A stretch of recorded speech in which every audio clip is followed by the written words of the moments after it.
Hi guys, if you need a holster, get a Tulster. Use code DanTheWolfman to get 15% off. Since I've been using Tulster holsters for so many years, I now have every single holster that I make. So I'm going to do a compilation video, but also individual videos on each of the holsters. Now we're going to be talking about probably my most used holsters, and that is their Oath holsters, and that is their appendix holster. Here, just got one in for my new P10S with a +2. I think I'm really going to like this. This is really maybe going to be one of my regular carries, summer carries, if things keep going so good with it after the first range day and multiple videos. So I will back up a little bit. Now I am old and getting fat. I'm 5'11", 250-ish. So if you're a skinny boy, you probably don't have as many problems. But one thing, if you're new to carrying, guys, stop worrying. Unless you're in one of the really like anti-gun cities, states kind of thing, you're carrying legally, right? Nope, stop worrying about printing and things. I mean, obviously you don't want it to be completely obvious, but most people have their heads up their butts on their cell phones, bumping into stuff all day long as they walk. Like, keep that in mind. You can wear dark clothing, maybe not one like this, my buddy Nightwood Guns, but that would signal it. But you could wear something maybe with something to look at, and that distracts the eyes. Have your keys hanging from your belt, distracts the eyes. All, flannel, Hawaiian shirts to break up the pattern, that kind of thing. So if you're skinnier, it's really not a problem. But here's the Oath holster. I have an appendix now. Now, I actually, in the last almost year and a half now, I think, I carry appendix outside the waistband for comfort. Now, if you're a younger guy and you're more likely to get in a fist fight for looking at someone's girl, or you're hanging out somewhere where that's more likely than at my age, put it inside the pants. If you're at a bar, if you're legally to be there and stuff, of course, with Boston and stuff, you should be able to, as long as you're not drinking like me. I might go order at Chili's and sit at the bar table. So it's technically the bar area, but I'm drinking water and Coke Zero, right?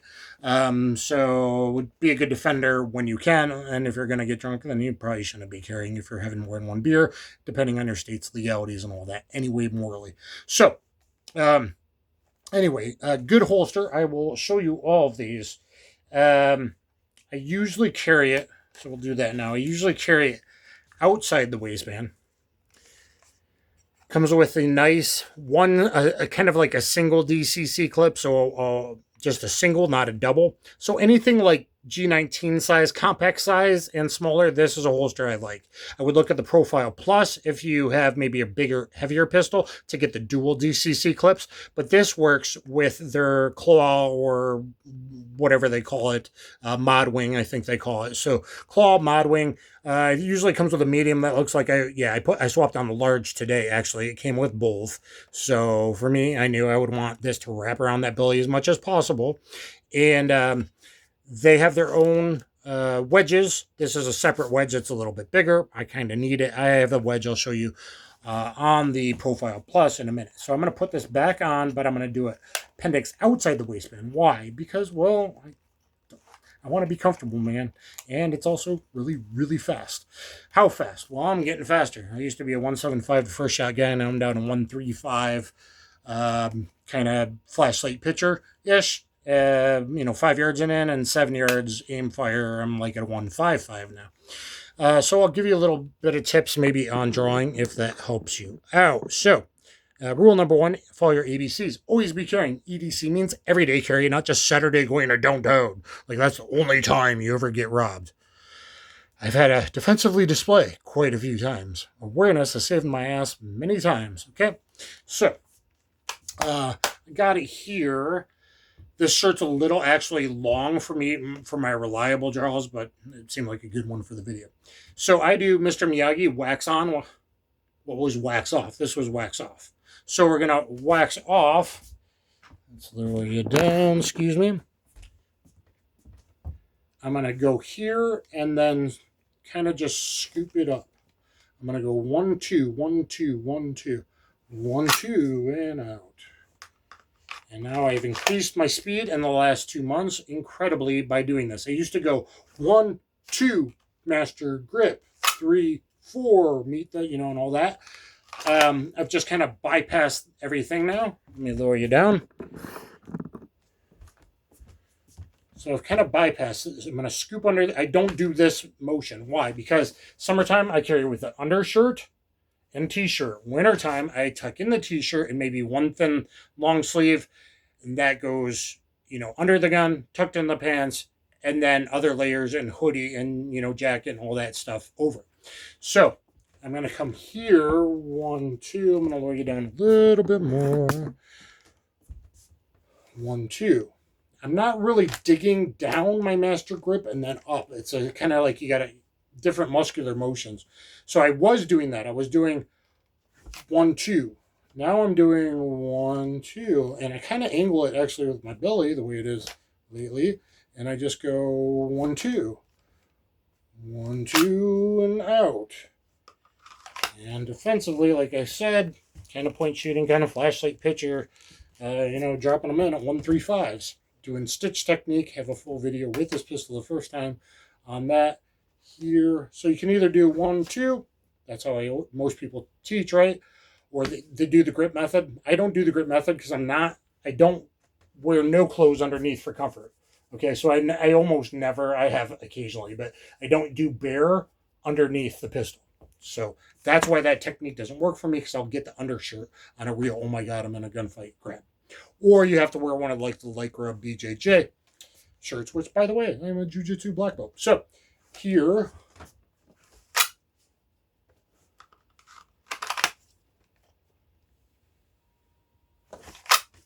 okay, so there's your main draw, right?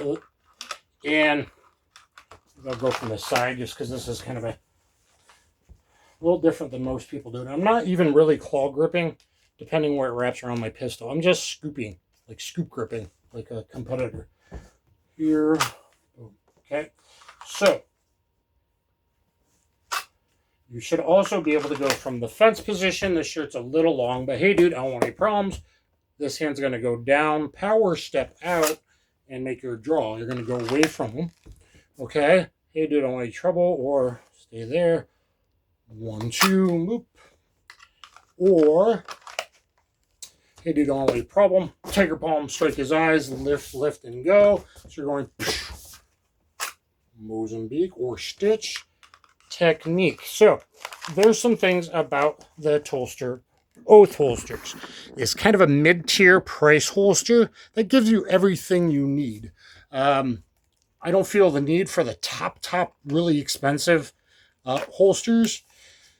This gives me everything I need. I put a little bit of Velcro on the back with a wedge because I need it. If you're a skinny boy, you're not going to need it. And pretty much G19 weight or less, I think you're fine with this.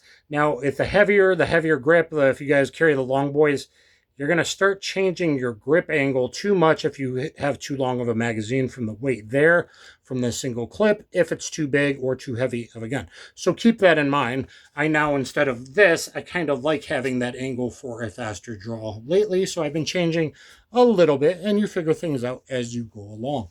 The Oath holster is a great one. Optics ready, ambidextrous, holster, and gives you pretty much everything you need. So if you need a holster, get a Tulster. I did a video outside the waistband. I think that's still a good option. Maybe when you're starting, and definitely maybe in the winter and heavier guns and things like that. The Oath is pretty much the holster that's going to get you by, especially if you have like a micro, macro size, something like that.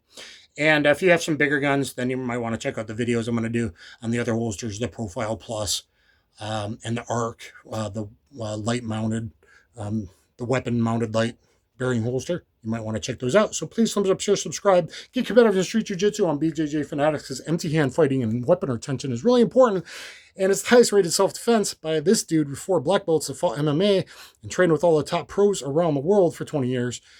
That concealed carries, always keeps that in mind, and works armed security and things like that. So it's important to know that stuff.